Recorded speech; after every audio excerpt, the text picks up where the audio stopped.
Hello everyone, my name is Dr. Iyabo. Welcome to my YouTube channel. I'm a business and lifestyle coach, your money to honey coach. I'm also a board certified pediatrician and I own my practice in Atlanta. I'm an author. My book Permanent Happiness is available on Amazon. If you do not have your copy yet, make sure you go to the description in this video, click on the link that goes to my website and you can purchase it from there. It's called Permanent Happiness. So today let's just dive right in. I am doing this video because somebody requested it and I think it is in fact, I believe it is a wonderful topic that every woman should carefully consider. So this woman reached out to me and asked that, is it okay for her to start a business with her spouse? Because I have said it on quite a few videos that I did go into business with my ex-husband many years ago in 2004 when we first started. And she reached out to me and said, I know you have walked that path, you've lived that life, and you said that we should go to people who've experienced things to help us. And I thought, you know what,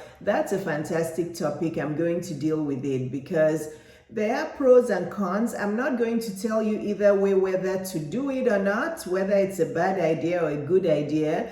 But when I'm done with this video, you'll be able to have clarity on whether it is the right choice for you or not. So let's just dive in right now. Hi ladies, welcome back. So let's dive in. The first thing we want to talk about or that we want to carefully consider is, do we have the same goals? Okay, actually before we even start that, I would not recommend you starting a business with somebody you're not married to. So if it's a boyfriend or a fiancé and you're not even legally married, that is probably for me more of a con, because if anything happens and you've invested your money in it, or you've put your assets or all sorts of things into this business and you're not even legally married to the person, it may become more of a messy affair. So this video is basically for a woman who is married who asked me, is it okay to start a business with my spouse? So it's basically for those of you who are married and are wondering if it's a good or a bad idea. And like I said,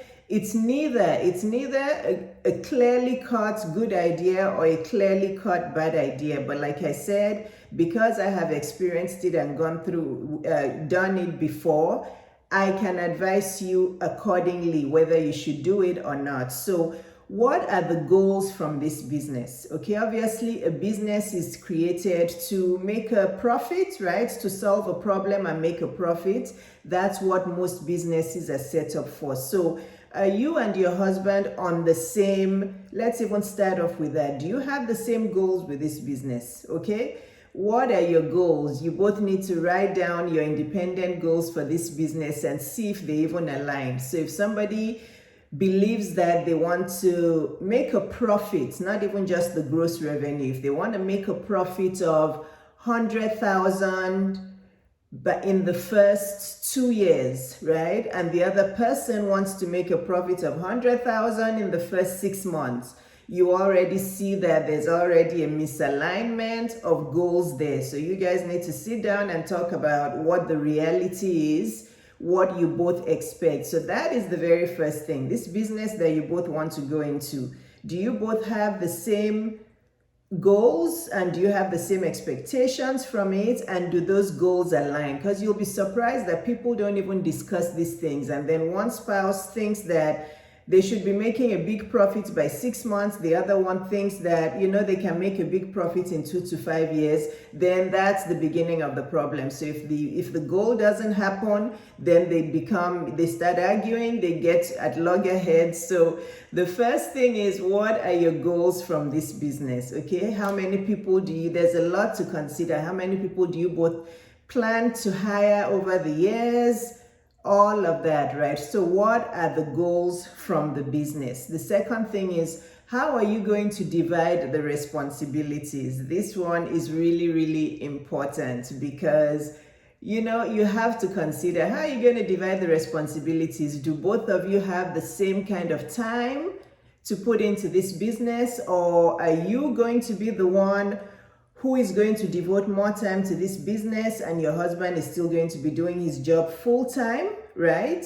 So that you can still have some financial backbone for the family and for expenses and for bills and everything else and mortgage and rent.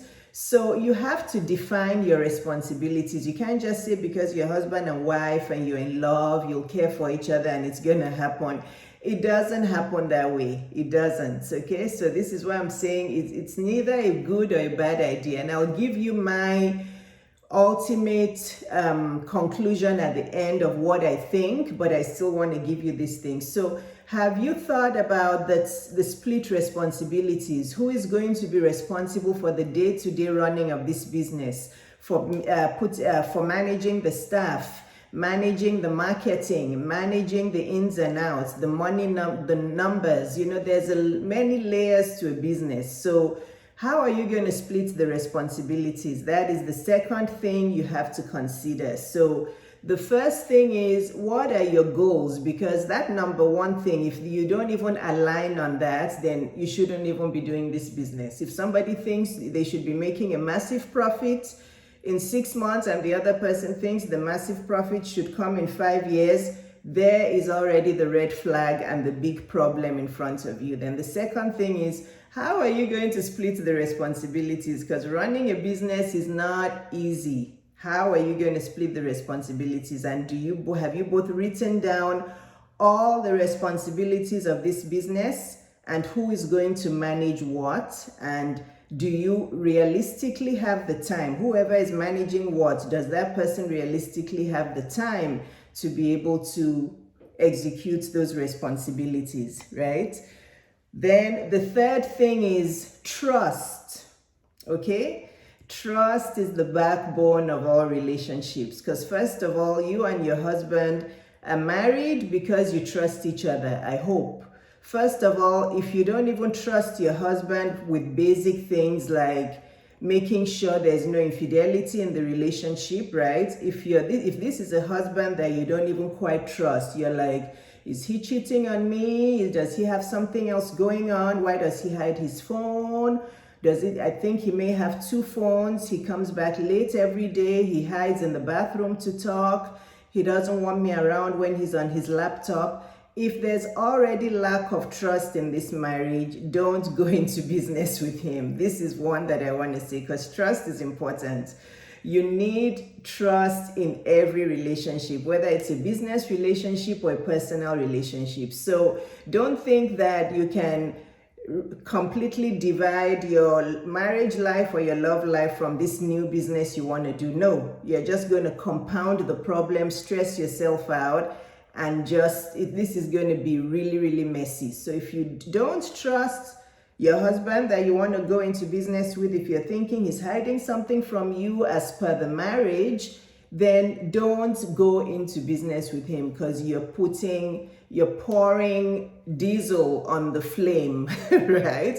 The flame is already burning, and then you're pouring more diesel or petrol on it for it to burn even higher. So trust is the second thing. But if you already trust him, if you guys have a trusting relationship, you trust him, he trusts you, you have a loving, trusting relationship, there's still another layer to it.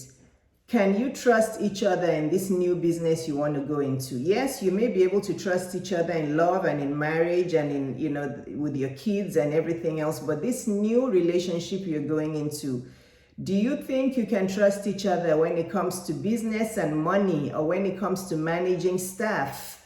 Do you believe that you and your husband can respect each other when it comes to dealing with the staff? Because that was a problem in my own past life, and I'm going to try not to give my examples, but is one person going to disparage the other with the staff, or are you guys going to maintain your trust with each other? And the next thing is respect. So, we might as well just talk about respect now. Trust and respect are very, very important. So you have to make sure, calls, once I start doing my videos, that's when the calls will come in. They don't come in before. But do you trust and respect your spouse? Okay, do you trust him with the business, with the money affairs? Do you trust that even if you're not around what he's doing, you trust that he's doing everything with integrity? And do you respect each other? Respect is very, very important, because as your business grows and you start having staff meetings, are you going to talk to each other with respect in the staff meetings, or are you going to bring your sensitivities and your emotions and your disrespect into the meetings? These are all practical things you have to think of, honestly, because you don't just think you're in love and you can do a business together. This is where the problem starts. Is one person going to be disparaging the other person in front of the staff, or are you going to totally respect and honor each other? And can you trust each other, right? That's also really important. Now, what about if the business doesn't work? Okay, there's a risk that it may not work. If it doesn't work, do you guys have a financial backbone? Do you have something? Do you have savings? Do you have things that you can rely on? Because you also have to think about that what if this business doesn't work? What if we lose all the money we're putting into it? Do we have something else? Is my husband still working, or am I still working part-time? Do we have enough savings to be able to cope with? Because if both of you are invested in this new business and you don't have anything that you can fall on in case the business doesn't work, that is not a very wise thing to do. So the risk of the business tanking or the business not working, are you guys still going to be able to take care of your kids, take care of the bills, the mortgage, the rent, and all those things? Then you have to think about the time that you need to unwind, because again, businesses are very, very tasking. They take a lot of effort. If you own a business, you're working Monday through Sunday, even though you have time flexibility, but especially when the business has just started, you guys are going to be having to put all your effort and all your energy into it 100% in the beginning so it can work. But as a couple, as a married couple, whether you have kids or not, you still need that unwinding time. Are you guys still going to be able to disconnect from your business and be able to take a walk together without talking about business? Are you going to be able to lay on a sofa and just watch a comedy or watch Netflix or watch a movie without talking about this business? Unwind time is very important. Otherwise, not only will the business not work, your marriage may also fail. Okay, so remember this. This is an important one. It is a crucially important one, because once you start a new business, all you're going to be talking about is the business everywhere. So are you going to be able to disconnect from the business and have time to unwind together, or even on your own?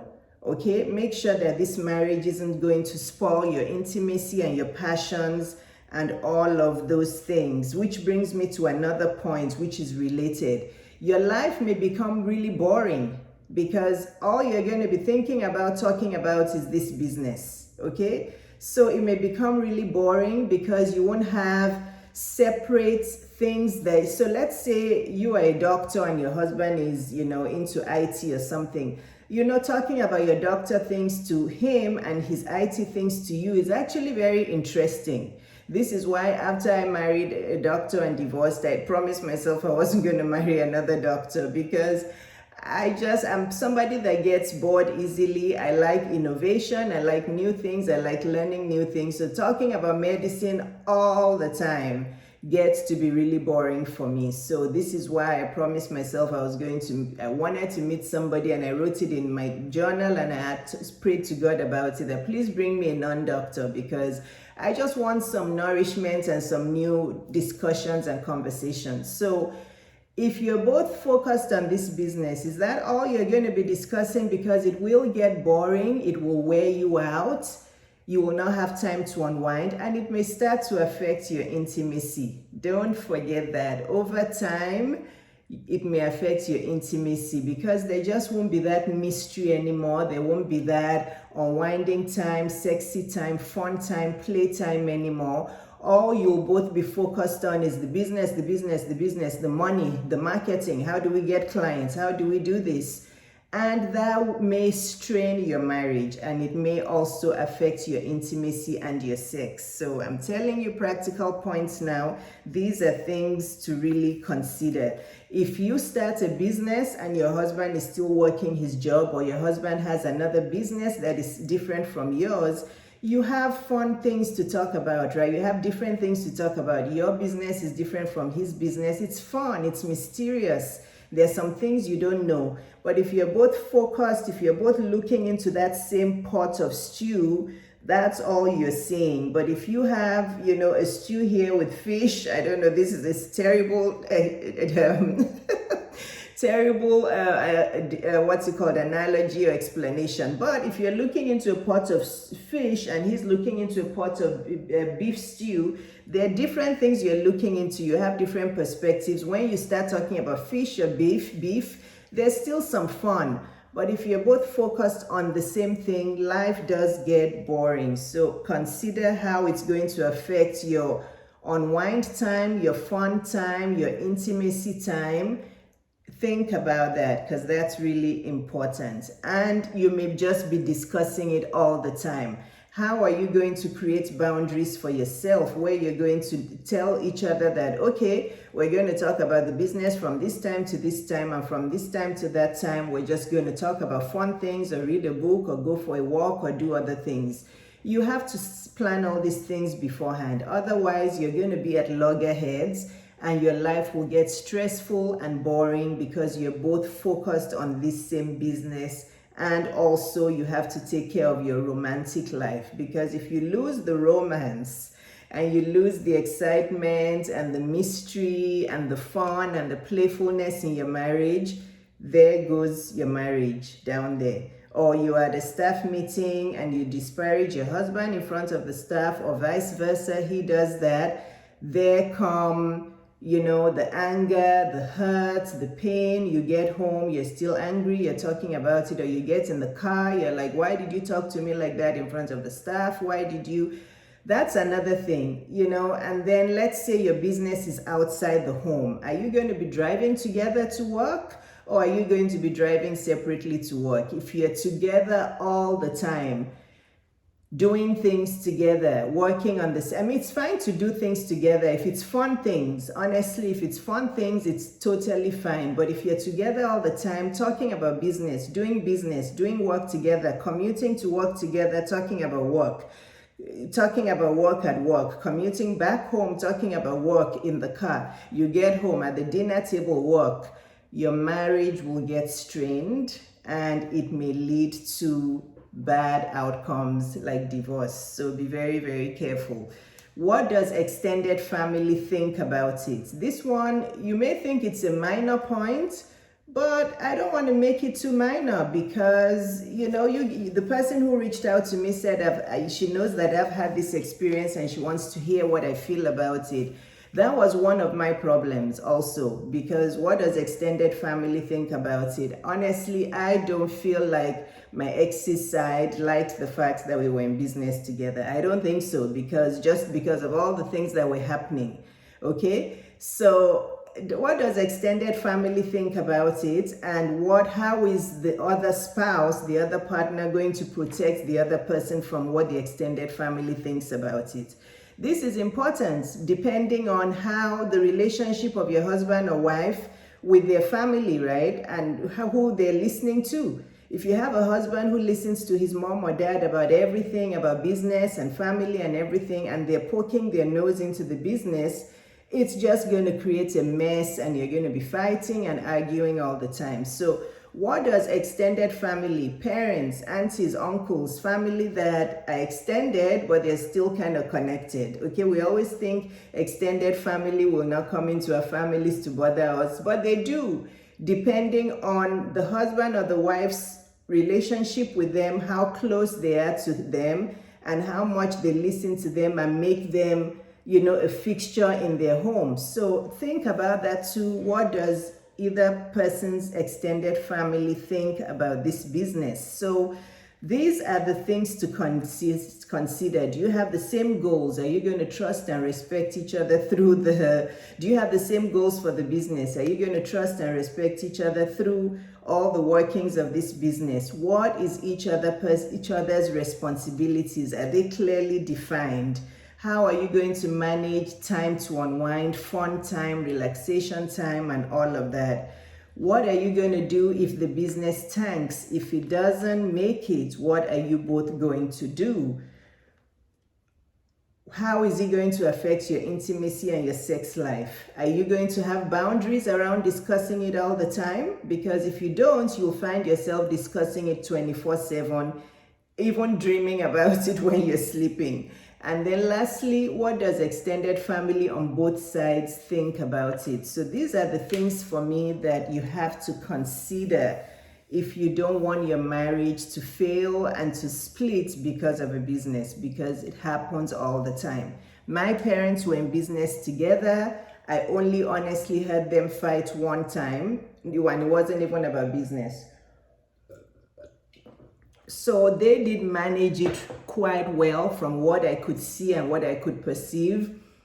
They did really well, but it didn't work for me. So again, you have to know and that's another thing I didn't mention, personalities.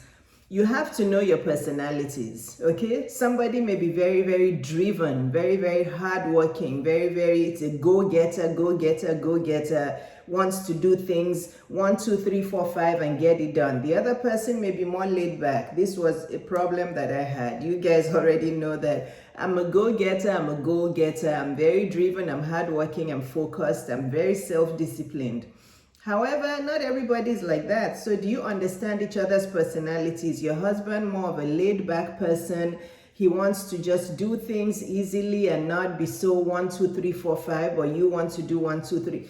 You have to understand your personalities because he's not going to change for you. If he's more of a laid-back person who wants to do one task today, then not do another task. If today is Monday, not do another task till Wednesday or Thursday, but you know that there's a lot to be done and you can do them all today, you may start to have resentment.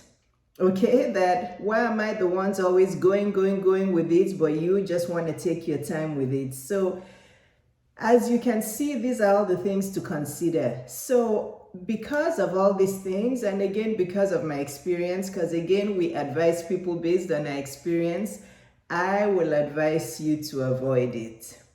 That is what I would say. I would advise you to avoid going into business with your spouse. However, it works for some people if you're both on the same page with all of these things that I discussed. Okay, but be careful about it. It works for fewer people than you think. Okay, some people do it, but they had all these things I'm saying, they had discussed it, they had put it into consideration, and they were realistic with each other. So that's all I have to say. If you came to me and you asked me, yes, I would ask you some questions. I would ask you about your personality, your goals, his personality, all of that, and maybe I'll give you an advice based on how the personality of the other person, of both of you. But in conclusion, I would say avoid it. If you want your marriage to continue to be lovely and romantic and nice and fun and playful, and you both have different things you're doing that you can bring to the table that still sparks some interest and some mystery, I would say avoid it. But if you really do want to do it, it's fine. But remember to consider all these things I have told you. Consider them very carefully. So the person who asked for this video, I hope this video helped you. Again, I can't tell you yes or no for sure. However, from my own experience, I've said it already, if you want your marriage to last forever, for your marriage to continue to grow, for intimacy to grow and flourish, loving, respect, romantic, do your own separate businesses or do your own separate jobs. Yes, but it does work for some people like it worked for my parents. So I think if you can consider all of what I said, it may work for you. I hope you enjoyed this video. Don't forget to comment if you love this video, even if it's just 2 words. Great video, I will appreciate it. Or great job, I'll appreciate it. Click the like icon if you like it, and don't forget to subscribe. My face is about to come up on a video somewhere. I'm not sure if it's here or there. I still have to master what side it's on, but as this video is ending, you will see a picture of my face come on. Click onto that and make sure you hit the subscribe. That's the subscribe button. Make sure you're subscribed to my platform, because I do have 3 or more videos every week. So please like, comment, and subscribe, and turn on that bell, that ding bell, that notification bell. It's somewhere on this page, and make sure that you turn on your notifications, so that as soon as I publish my videos, you will see it immediately. I'll see you soon. Love you all. God bless. Take care of yourselves. Bye-bye.